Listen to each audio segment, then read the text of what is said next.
এই লোনটোতো মানে তেওঁক বহুতবাৰ বিধানসভাত বুজাই দিয়া হ'ল যে লোন কেতিয়া লয় কেনেকৈ লয় একেটা কথাকে বাৰে বাৰে কিমান বুজাই থাকিব। কিবা যদি মই বেয়া কাম কৰিলোহেঁতেন তেতিয়াহ'লেতো ভাৰতবৰ্ষৰ বাকী চৰকাৰৰ পৰা দিল্লীৰ পৰা ৰিজাৰ্ভ বেংকৰ পৰা কিবা এখন চিঠি আহিলেহেঁতেন নহয়, হয় নহয়? আৰু কংগ্ৰেছ চৰকাৰবিলাকেতো আমাতকৈ বেছিয়ে লোন লয়। লোন লোৱাৰ নিয়ম আছে। 3% যিমান আপোনাৰ আয় হয় তাৰ 3% আপুনি লোন ল'ব পাৰে। গতিকে নাই, যেতিয়া বিধানসভাত তেওঁ জিকি আহিব তেতিয়া তেওঁ কথাবোৰ বুজি পাব। তেওঁলোকে অৰুণোদয়টো নালাগে বুলি কৈ দিয়ক, বাছ অৰুণোদয় লুৰিণজ্যোতি গগৈ আমাক লিখি দিয়ক অৰুণোদয় নালাগে বুলি, তেতিয়া বিবেচনা কৰি ল'ম। তেওঁক মোৰ একাউণ্টেণ্ট নেকি?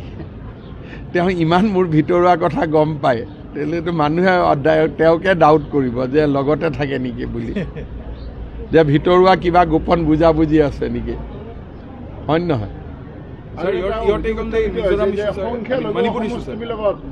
এই লোনটোতো মানে তেওঁক বহুতবাৰ বিধানসভাত বুজাই দিয়া হ'ল যে লোন কেতিয়া লয় কেনেকৈ লয় একেটা কথাকে বাৰে বাৰে কিমান বুজাই থাকিব।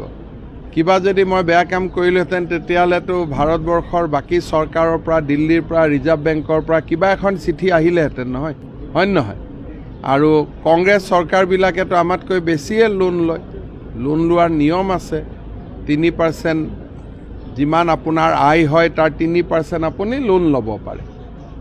গতিকে নাই, যেতিয়া বিধানসভাত তেওঁ জিকি আহিব তেতিয়া তেওঁ কথাবোৰ বুজি পাব।